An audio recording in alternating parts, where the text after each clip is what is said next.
Welcome to the Word Weaver podcast, a literary place in cyberspace where I share tangible tips, tricks, and words of wisdom to help you achieve your dream of writing a book.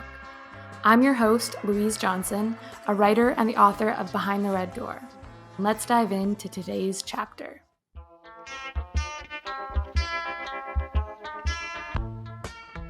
Welcome back to the Word Weaver podcast. I'm your host, Louise Claire Johnson. And in today's episode, I want to talk about burnout. What is it? What are the signs we can look for? And how to move through it? And also, ideally, how we can prevent it or avoid it in the future. And I want to be honest with you. What's the point in having a podcast if I can't be fully honest and transparent in how I show up here? But I have been having a tough time behind the scenes. It hasn't always been easy lately for me to sit down and record these episodes because little do you know that maybe 5 minutes before I was just crying my eyes out.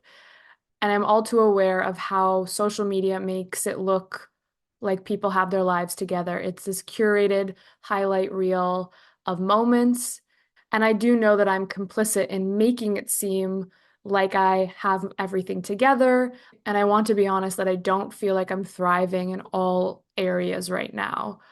As a mother, as a wife, as a friend, as a writer, as a sister, as a daughter, all of the different hats that I wear, I feel like I am coming up short. By far for me, the biggest problem that leads to burnout is I'm trying to do too much, which is why I feel like I'm failing in all aspects of life. I'm trying to do too many things and I am the master of none. I am half-assing everything in life and just completely overwhelmed and exhausted. I tell myself this all the time, but I have a very hard time taking things off of my plate. In fact, I just keep adding because I have a hard time saying no, and I want to do all of these things. I wish there were millions of hours in the day, but there are only 24 hours. And with a newborn, most of those hours are already taken up. But also this podcast has been an amazing outlet for me. It's kind of one of the only things keeping me tethered right now with the limited bandwidth that I have to my identity as a writer. Now, I recently did an episode on getting my pink back and how to get out of a writing slump. So you can definitely go listen to that. Some of the tips are probably similar, but there's a big fundamental difference between getting out of a writing slump, having writer's block, and having burnout. And really, they seem kind of like they sound similar, but one of the big fundamental differences is that with writer's block or feeling in a writing slump is that you usually want to write. You're really craving sitting down and writing. You're so excited to get there. You're just having a hard time of knowing what to put on the page, of how to move the characters forward in the story or how to move the plot forward. You're stuck on where to go. Whereas writer's burnout is this overwhelming, deep feeling of being unmotivated, almost having a crisis of identity as a creative person, not even wanting to sit down and start writing, which can be a bit overwhelming and scary, especially if, like me, this is your livelihood. And for me, writing has always been my happy place. I crave solitude, going to my office, opening up my computer, opening up a notebook, starting a new book from scratch, editing, working on a manuscript in progress. And lately, that's one of the biggest triggers and red flags I know personally for me of when I'm feeling burnt out is when I'm not even motivated or excited to sit down and write. And in fact, I'm honestly almost dreading it because I am just feeling so depleted in every aspect of life. And that's just the truth. I want to be really transparent about that because I do know how shiny and perfect things can look from the outside. But I am in the process of figuring out kind of a new way of living, a new routine. I don't have the luxury of structuring my days and my weeks and my months the way that I used to. And I'm still trying to find the balance of being a parent and also being a writer because Like I said, I don't have the luxury of a paid maternity leave, and writing is my livelihood. It's also usually my passion. But lately, my whole brain and focus has been on taking care of my newborn baby. And I'm finding myself rearranging chemically inside and not having the same motivation. And I know that it is just a season of life. It also is probably due a lot to sleep deprivation.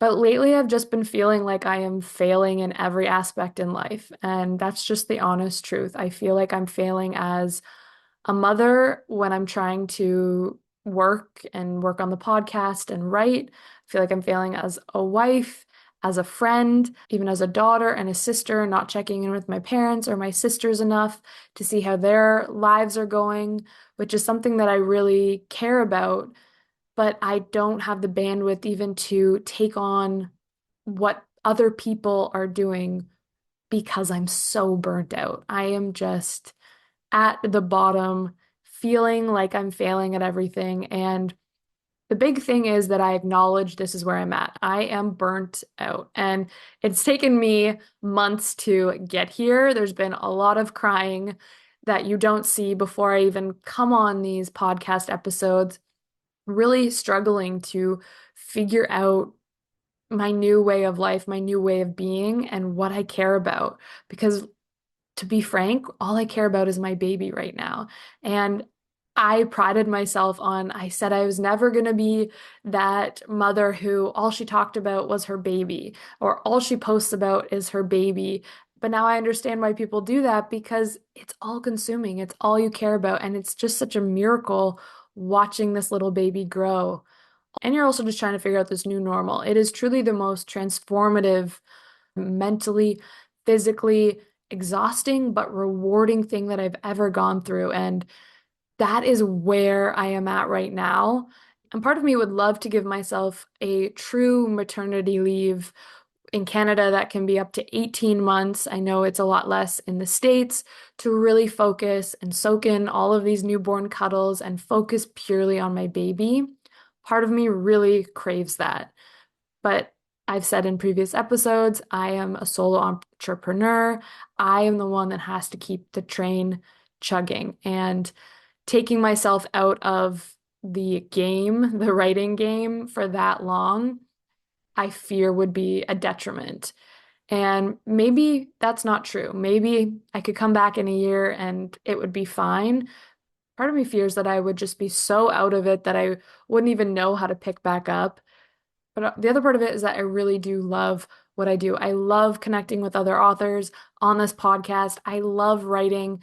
This is what fills my cup. So that's why it's been scaring me that I haven't been feeling motivated lately. And I know now that it is contributed to burnout. I am mentally, emotionally, and physically burnt out. So you cannot pour from an empty cup. And writing is a very brain intensive activity. So I think that's also part of why I have been so scared to jump back into starting a new manuscript, which is something that I do need to do moving forward. I have this big fear because I know how much mental capacity it takes, especially for me to get into those characters' heads, to create a real, vivid, believable setting, to do the back end research necessary. Writing is truly one of the most thought-intensive acts that I can think of. I'm still grappling with immediately when I put away this microphone, putting back on the parenting hat and being fully immersed in that, and then switching back into writing mode. It feels a little bit like whiplash, and I haven't been able to even return a simple text message in over a month because I just cry picking up the phone. I don't even have the words to communicate and be social because I don't really know who that version of me is anymore. All of that to say is I contemplated even coming on saying that I'm struggling behind the scenes because I, A, don't want this episode or this podcast to be a place where you think the host just info dumps all her feelings on you. I want this to be a place where you come to be inspired and motivated to write because that's really what fuels me at the end of the day. And talking to other authors, how they do it, kind of how they balance it all is what fills up my cup. So that's why I love the Word Weaver podcast and why I'm really excited that it's back. That being said, I also feel an obligation to be super honest and transparent that this isn't as easy as maybe I make it look. And I feel complicit in that the way I portray on social media, posting photos or new episodes of this podcast, that I have it all together when really behind the scenes, I don't. And more often than not, I am getting all of my energy and willpower to come on here and talk to you. So basically, if you're in the season of life where you feel like you're coming up short and failing at all different aspects of your life, you are not alone. I hope you know that. I am feeling that with you right now. And when you're completely depleted in all buckets of your life, it leads you to questioning your entire identity as a creative. That's why for me, writer's burnout is different from a writing slump or writer's block, which is more of this inability to write. It's more you can't really see where the characters are going on the page. You can't figure out where the plot is going. Writer's burnout feels to me more extreme. It's a complete physical and mental exhaustion. More than anything, emotionally, I feel incapable of completing even the most basic tasks of like just coming into my office, opening my computer. That feels so overwhelming and daunting. So definitely not normal feelings to be feeling. And that's how I know personally I am burnt out. And as soon as I kind of had that realization of, okay, this is burnout. I have been burning the candle at both ends. What I have been trying to do is untenable. That's when I had a bit of an aha moment, and it's no secret why I am burnt out. I have been taking on too much with this whole new responsibility of being a 24/7 caregiver for a newborn baby. That in itself is a very stressful, anxiety inducing. It's a whole new learning curve for me while trying to also juggle my career as an author, maintain this weekly podcast, which is something that I really love. I don't want to let it go, but it's been a lot. And I want to be honest about that. I'm still trying to figure out the right balance of how to structure my days. I am the primary caregiver, so to sneak these pockets of time to batch record a bunch of interviews, I am taking that window of time when I can and then editing in the wee hours of the night.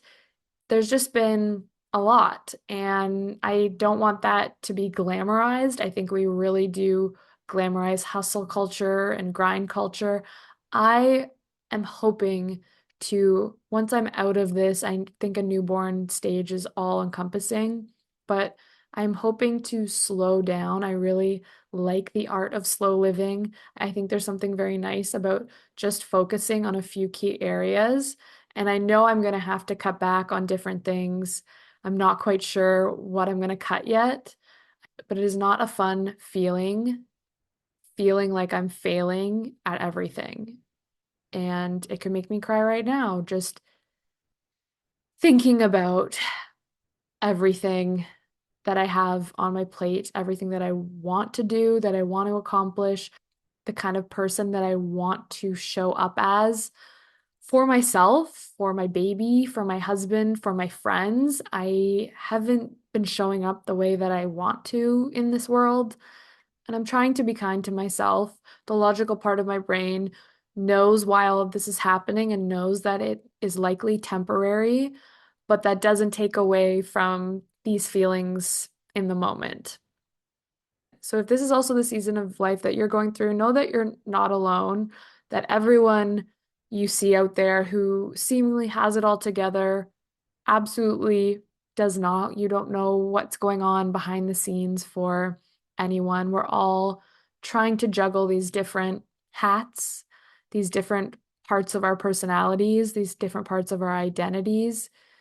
as writers, as human beings in the world, trying to be social, but also trying to make a living while also trying to do something that we love.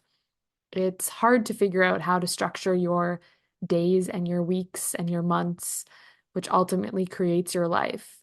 And it's something that I'm still trying to figure out the best way for me to set up my days so that I don't feel so burnt out, I don't feel so overwhelmed. So, the first step and the most crucial part in dealing with burnout as a writer, as a creative, is recognizing it. And this is a checklist of questions that I encourage you to ask yourself. I went through and asked myself these questions to make sure this is what I'm feeling. You can return to this many times if you need to, but take a minute. You can just mentally answer, yes, this sounds like me. No, it doesn't. Great. You are not burnt out. But this is the kind of the checklist of questions. Are you constantly exhausted? Yes, for me. Are you struggling with motivation? Yes. Normally, I'm extremely self-motivated. It's so easy for me to get up in the morning, have my cup of coffee, go to my writing office, and sit down and write. And lately, I've been struggling with the pockets of time I do have. I am feeling demotivated about my writing, my career, all of that. So, yes. Next question. Is your mindset increasingly negative or are you often in a bad mood? Yes, and my mindset towards my writing career has been increasingly negative. I have been falling into the negative self-talk, which I'm very aware of. And once you fall down that negative self-talk rabbit hole, it is not easy to climb your way out of it, even though you know it's not healthy and you know you shouldn't speak badly to yourself.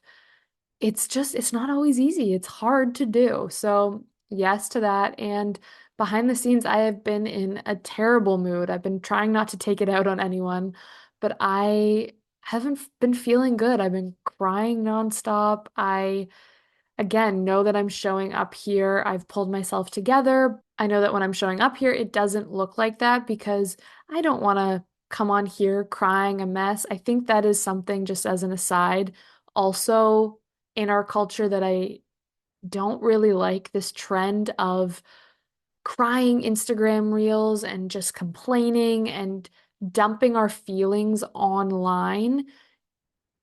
That's why I even struggled initially to talk about this and why I don't really like showing up and talking about how much I'm having a hard time because I think it can get into the clickbait territory of where people are just emotionally dumping online.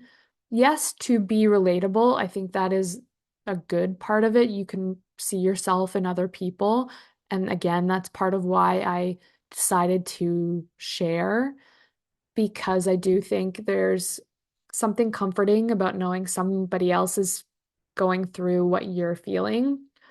But I think it can get a little bit too much on the other end of the spectrum of where if you're constantly sharing the negative because that's what you're getting attention for, people are relating to you, so you're getting all those clicks and those likes and those comments, then you just continue that negative cycle and you can't get out of that headspace.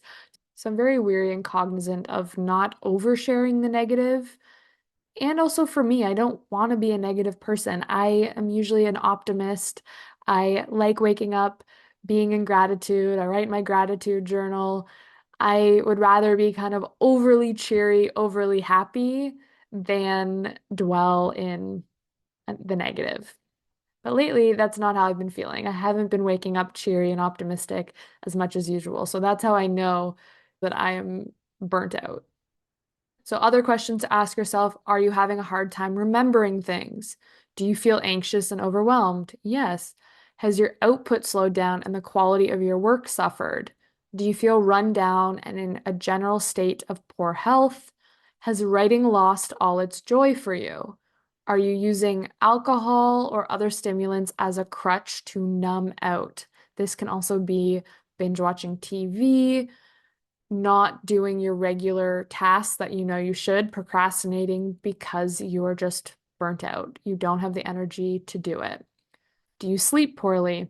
Well, yes, but I'm also the mother of a newborn, so that's probably also why.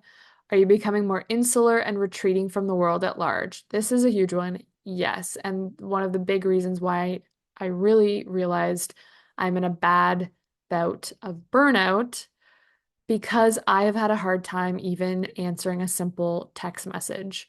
I have turned off my phone and put it away for almost a month.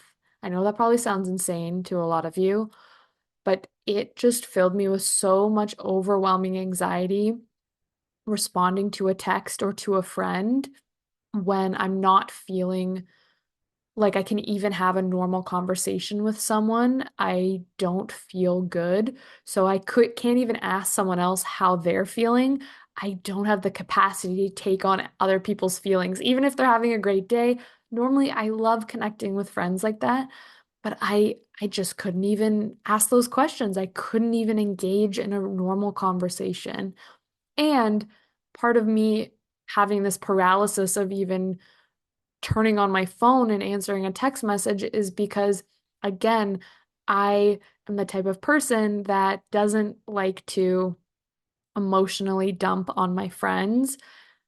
When I'm having a tough time with anything, I completely turn inward and try to handle it myself, which again is not necessarily the best way to do it.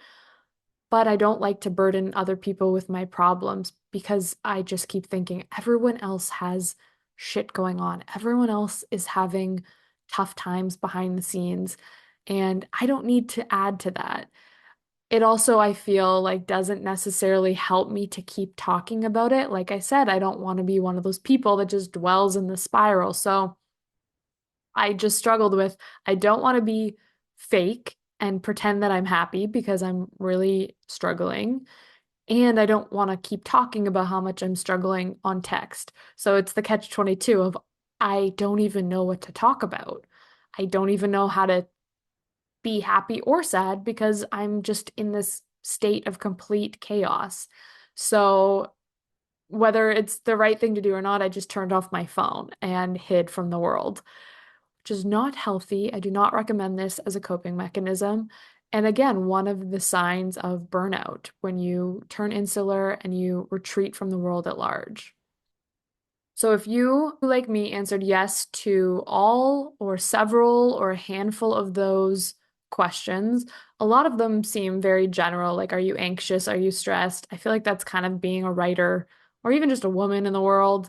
I mean, I'm always kind of borderline low grade anxious, but this feels different. And I think if you're true and honest with yourself, you will know the difference of general everyday anxiety and stress and overwhelm and lack of sleep versus burnout. So that's the first step is pause, stop, answer these questions and really look inward of am I completely tapped out? Have I lost the motivation and joy that I used to have with writing? Am I just going through the motions? Am I completely demotivated? Like, where are you at? Like with anything, accepting and admitting to yourself is the first step that you are experiencing burnout and it's time to start taking care of yourself. And that is currently where I'm at. I have accepted it, I've admitted it to myself. For the past month or more, I've gone through these waves where I couldn't even have this kind of conversation and sit down and talk about burnout. And then the next biggest thing, which I think is hard for a lot of writers, a lot of us want to just slog through it, keep writing through burnout to get to the other side. That feels the most natural of, okay, I just gotta grin and bear it. I just gotta get through, keep showing up, which is actually the exact opposite of what you should do, of what we all should do. And this is advice I have to take as well. Taking a break, stepping back, is the number one thing we need to do. Taking a pause. Even though you feel like you need to keep chugging ahead, even though I feel like I need to keep this train moving, if I stop, I'm never going to pick it back up again. Writing through it is actually doing a disservice to yourself and one of the worst ways to recover from burnout. Just trucking along and slogging ahead when you're battling extreme mental and physical and emotional exhaustion will only exacerbate the symptoms of burnout even further. So, the quickest and best way to tackle creative burnout is actually to take control of your schedule, get out your agenda, your calendar, and schedule in time for rest. Don't get it out like I try to do and plot out all of these different times that I'm going to write or edit the podcast or research a guest. Schedule in time to rest, time to read a book in bed, watch a TV show on your laptop in bed, sleep. If you can, if you have writing deadlines, see if you can push those out further. For me, I had a lot of author interviews scheduled all into 1 week and 1 day because my time is so limited. I don't have extra help with childcare. So I'm trying to do it all in 1 day. But that actually made me feel even more burnt out because there's a lot of energy expended when I am speaking, asking questions, trying to keep the flow of conversation going with an author, asking insightful questions, responding thoughtfully, also researching and then editing their episodes. I felt completely overwhelmed and I realized I'm trying to do too much in 1 day. I need to only have one author interview per day if I can, instead of trying to front load it all, where I thought I was trying to help myself. I was trying to help my future self by doing it all in one go and actually overwhelm me even more. And getting clear with myself instead of just battling through and continuing to schedule interviews like that, I had to take a step back and push out some interviews into November, into December, even of, okay, I have to look at my schedule, the big picture. This doesn't need to happen all at once. I'm trying to do too much and it's contributing to my burnout. So that's one way I'm trying to actively avoid feeling burnout in the future because prevention is the best cure to burnout. You don't want to get to the state that I'm currently in. If you can prevent it, that is the best way. So take control of your schedule, push out deadlines if you can, give yourself more time than you think is necessary. We think we can do so much in a day, even having a writing word count per day. I often would try to write 10,000 words in a day, 20,000 words in a 2 day weekend. I don't need to be doing that right now. You don't need to be doing that right now either, especially if you're burnt out. Give yourself an even longer leash. If it's something important to you, everything will eventually get done. Time is going to pass anyway.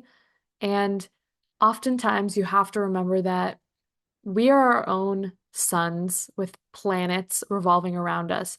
Everyone else that you encounter in your life is also their own sun with multiple planets revolving around them.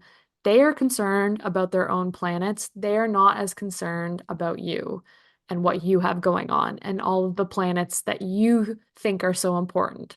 Maybe that's a confusing metaphor, but basically what I'm trying to say is that people don't think about you as much as you probably think.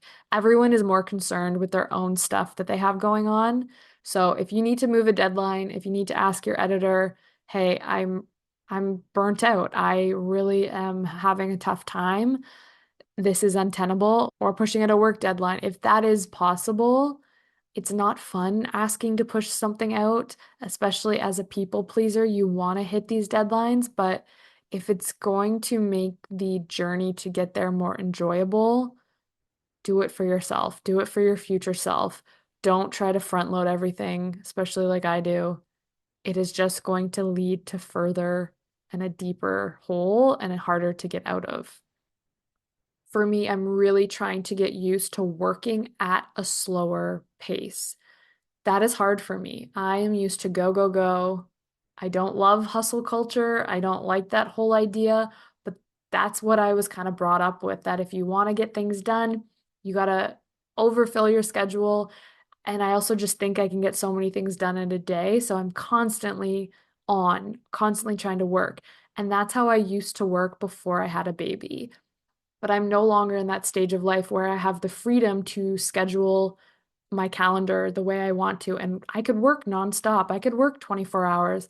I can't do that anymore. And I'm really struggling to figure this out, but I am determined to figure out how I can work at a slower pace and work at a smarter pace where I can do both things and it doesn't feel as jarring jumping from being a mother to jumping to being a writer. So I will let you know when I figure out the secret sauce of how to balance it all, how to prioritize everything as a mother, as a writer. I don't think there is a secret. I think it's trial and error, figuring it out what works for you. But right now, I am determined to get out of this state of burnout and be able to breathe a little bit easier. And that's my wish for all of us. If you are feeling burnout, we can get there, and there are ways to hopefully avoid feeling like this in the future. So, yes, it'd be very nice to prevent burnout so that we don't experience it in the future, but how can we actually recover? I'm currently burnt out right now. I need to know what can I actually do now to get out of it. The most important thing, like I said, is recognizing it. And then it's to prioritize yourself. But what does that actually look like? How do you prioritize yourself? The first thing is to get plenty of rest and hydrate. Hydration is really important. This is your reminder to go fill up your water bottle, put a slice of lemon in it if you have a hard time drinking water. Always have it on your desk, your bedside table, have multiple water vessels going because when you're dehydrated, your brain cannot think clearly at all. And so many of us are dehydrated, and it's contributing to our brain fog, feeling fuzzy, feeling unfocused, and we think having another cup of coffee is going to wake us up and jolt us, only to lead to the crash inevitably a few hours later. And caffeine actually dehydrates you further. So, really, that is one of the big things. And it really does help in a quick, short term. You will notice the difference. If you drink, I try to drink a gallon of water a day. I know that's crazy. I'm also breastfeeding, so I'm constantly thirsty and I need a lot of water. But I notice a huge difference if I do not drink water the next day in kind of my brain capacity. So that's an easy tip, easy reminder, drink more water. And then also try to get more rest. That's why scheduling in rest and when you're going to go to bed, start a nighttime routine if you don't have one. It doesn't have to be complicated. You don't have to have a 12-step skincare routine, but just have 30 minutes before lights out, kind of like when you're a kid, of putting on your pajamas, be slow and methodical about it, dim the lights, maybe light a candle, something that is lavender, which induces sleep, and read a chapter in bed. Put your electronic devices away. Blue light is the worst thing for sleep ever. And just kind of have something, maybe you listen to meditation music that puts your parasympathetic nervous system into that calming state. So you're not in fight or flight, which when you're burnt out, you're constantly in fight or flight. So being intentional about bedtime and rest and putting yourself to bed early. We all know that sleep is one of the most important ways to recharge our batteries and restoration. For me, when I looked at this tip, I was like, what can I do? I'm waking up every 2.5 hours with a newborn baby. But there is something that I could do, and that was reach out and ask for help. And I am someone that prides themselves on being independent, doing everything myself. I can handle it. But I had to get honest with myself that I need to recharge. I need to schedule in some rest, and I need help with that. So initially, I figured out a way. My husband took all of the feeding shifts, and luckily now I'm at a stage where I probably should pump in the middle of the night, but I can pump right before I go to bed and then pump right when I wake up so that I can sleep through the night. This isn't something I could have done probably a month ago with breastfeeding with a newborn, but I was able to say, hey, I really need this. He is also back to work full time, so we're both juggling this, but I needed a full night's sleep. So he did the bedtime routine with the baby, did the full night, and I felt rejuvenated enough to go further with all of these other steps to recovering from burnout. I had enough bandwidth and motivation after that one restorative night's sleep. It absolutely did not solve everything, but it at least gave me that little boost that I needed when I was feeling in the trenches, so burnt out, couldn't see my way out of, okay, there is light at the end of the tunnel. I feel a little bit better. Let's just try one thing at a time here. So, reaching out for help, trying to get enough sleep, and then even asking my mom to take one night again, having that more consistent has been really helpful. Another thing that you can do when you're experiencing writer's burnout is to explore other creative outlets and hobbies. Again, might seem counterintuitive. How can I explore another creative outlet or do another creative hobby when I can't even muster up the motivation to write, which is something that I should be doing and that I love doing. But one of the big things, especially for me now that writing, which used to be a hobby, is also my career, we let all of these other things that we love go. And our lives get so filled up with work and chores, again, all of the stressors that contribute to burnout, that we let things that we used to love that bring us pure joy, we let those go. And I'm 100% guilty of that. So maybe for you, it's knitting, or you love to cook and you've started ordering in takeout because you're just so burnt out and demotivated, or you haven't picked up your knitting needles in a long time. Or maybe you're somebody who loves video games and you haven't done that in a while. I'm just kind of giving examples here. But doing something creative, ideally getting out of your house, going to a pottery studio, painting a piece of pottery, it is so invaluable to give yourself a new perspective, a new lease on life. Get out of your environment. So the other thing that I do when I'm experiencing burnout after I have acknowledged it, I have hydrated, I have gotten some rest after I've asked for help, I've physically scheduled that in my calendar, time for rest and relaxation. I am not trying to push through and grind it out. I am pausing. I am trying to be intentionally slower about how I approach my days and looking forward to the future, giving myself as much grace as possible, even though it's really hard when all I want to do is just produce and be the best I can be, but I have to be kind to myself. I also need to find places to outsource so that it frees up more of my time and bandwidth. Another thing that I've been trying to do is just finding little things outside of writing that are still creative, that spark that joy again, that maybe aren't as brain intensive. So recently, my husband and I, we brought the baby to this outdoor jazz night. We listened to some really nice jazz in the park, and then we stumbled upon this impromptu bagpipe show afterwards. It was just this beautiful summer evening, live music outside. It wasn't me going out and trying to learn a new instrument, but watching other people in the process of a creative act, playing the bass or the jazz clarinet, singing, playing the bagpipes, and listening to this beautiful music was just so inspiring and reinvigorating. And it didn't require a huge creative output from me. I just had to be there listening and enjoying. And then also for me, I intentionally scheduled reading time with a physical, tangible book. I've been listening to a lot of audiobooks lately, but I was craving that act of sitting down and losing myself in a book. I'm reading a book right now that I'm really enjoying. It's called All Fours by Miranda July. And I just wanted to sit there for 20 minutes. I put on a timer. My husband was on baby watch. I went outside so that I couldn't hear him crying because it always kind of triggers me to go want to be with him or help him or play with him. And I really, really enjoyed that. It was 20 minutes. It's not enough time to really kind of get into the flow, but it was the perfect kind of just a little like a breath, a break in the day, something creative that filled my cup. It wasn't super intensive for me. I wasn't the one sitting there writing that chapter. I was just enjoying it. So, if there's anything like that that you can do to exercise that creative muscle and kind of re-spark that joy, I think that is really helpful. And then, truthfully, the biggest thing with burnout is just you have too many damn things on your plate. I have too much that I'm trying to accomplish.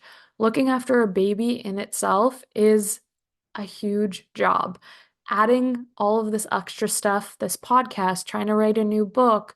I'm working on bookshop bucket list behind the scenes. There's all these other things that I'm trying to juggle, which is contributing to the burnout. It's no wonder that I can't even return a text to a friend or call my family or my sisters or have time to cook with my husband or watch a TV show even with him. It's no wonder I don't have time and I feel like I'm failing in all of these aspects because I have too many things that I'm trying to juggle. And the one biggest step is for me focusing on one thing at a time. I have to remind myself that if it's important to me, I will find a way to get it done, just not right now. I am not going to write the next best-selling novel, the next New York Times hit book right now when I am depleted. When I am in such a mental fog, I am sleep deprived. It's not going to be my best work. So there's no use beating myself up over it, why I can't sit down and the words aren't just flowing like they normally do, or I'm not motivated to do it. Right now, all I have the bandwidth for career-wise is this podcast. And that is okay. That is part of me taking a rest from writing for now. And I will reevaluate it because you don't want to let it go on too long where you lose all motivation completely. I guess in that sense, if you do lose all motivation to ever pick up a pen or open your laptop and start writing a new book, maybe that's signaling to you that this isn't a career path that you truly, truly love. Because I do find that it's important to take breaks from things, but if you really love them, you will always find your way back to them. And I don't feel like myself if I am not writing, but I don't have to write every single day to feel like a writer. I can take a pause, focus on this one thing. Doing this podcast right now is the one thing. And then maybe once I am starting to sleep through the night again, that is on the horizon. Babies are changing so quickly that in a few months he will be sleeping through the night and I will be more able to tackle and put more things on my plate. And with texting, lately I've started actually sending voice notes because I don't have the bandwidth to sit down and write a text. Often I am on the go, I'm pushing a stroller. I never have both hands free at once, or I'm nursing the baby. So being able to send a voice note is kind of how I'm tweaking the process right now of trying to, when I can, stay in touch with friends and family just in a little bit of a different way than I normally do. Maybe it's annoying for friends and family. They would rather receive a text than have to listen to a voice note, but that's all that I'm able to give right now. And I think that's got to be good enough. So basically, probably none of this is nothing new, but I just wanted to record this episode to be honest about where I'm at, what I am dealing with behind the scenes, because we're all in this together. I'm excited to, in the future, look back at this episode and be like, ugh, remember when I was so burnt out? Look how I'm doing now. So basically, I'm working through it. I'm trying to get more rest where I can by asking for help, taking things off of my plate, tweaking my processes, and knowing that this is temporary. I will get out of this stage. If you are where I'm at, or if you're not a new mother and you're just feeling burnt out and you're not motivated, feeling like your creative well is completely empty, take a break. Don't try to push through it. Rest, hydrate, relax, treat yourself. This is your reminder that it's okay to take a big pause and step back. The work will be waiting for you. You will be better for it if you come back with a refreshed mind, body, soul, spirit, all of that. And this is me also telling you that other authors have been there before. You are not alone.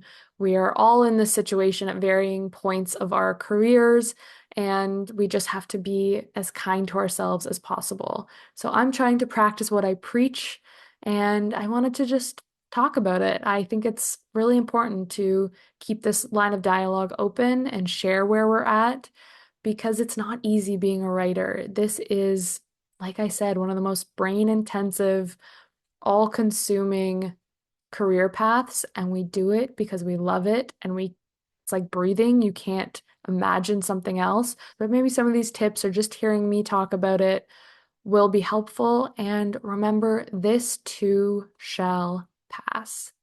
This too shall pass. Okay, I will chat with you next week's episode. If you haven't already, please like, comment, subscribe, leave a review on iTunes. It really helps more people find out about the Word Weaver podcast. Okay, talk to you soon.